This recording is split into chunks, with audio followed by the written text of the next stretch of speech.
Some other challenges that are out there are the ELD mandate that went into effect a while back in the hours of service, tolls, parking, drivers being able to find available parking.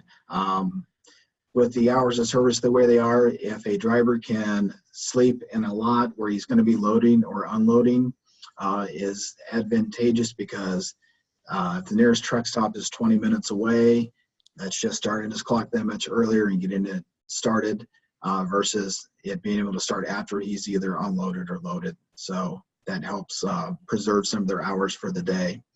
And then, of course, the driver shortage, which has been mentioned, and the border delays. Luigi, if you have some more on the hours of service, this would be a... Sure.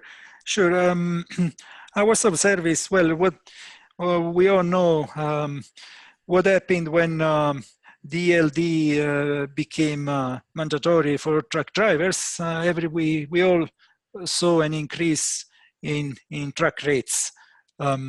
So because now basically DLD is there, is recorded, and so now there is less.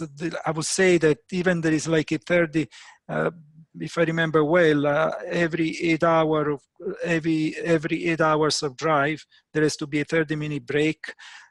So there are more regulations that come with DLD. So the efficiency of the truck of a truck got reduced because of DLD mandate, and they reduced the efficiency because of DLD mandate, which by the way, it's a good thing because it translates in increased the safety, because all the Department of Transportation wanted to do with the ELD is to increase safety. So this is a good thing, but the bad thing is that the DLD reduced the efficiency of each truck prior to DLD, so that caused rates to go up.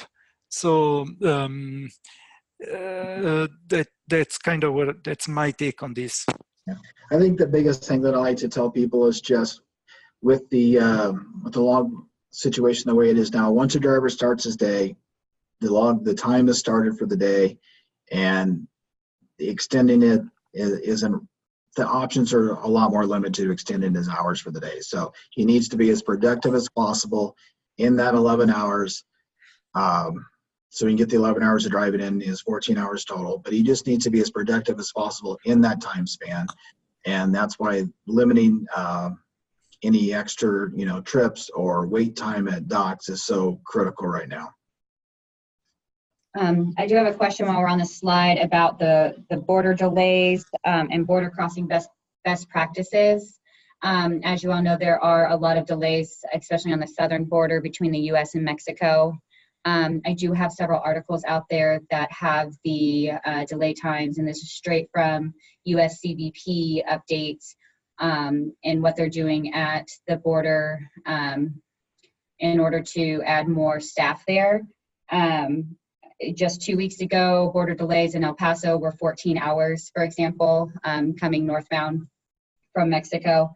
So, I'm happy to send you those links. So reach out to me and I can send you updated information on border delays and border crossing best practices. We do have several recorded webinars on that, both for Canada and Mexico. So also reach out to me and I will send you the links to those.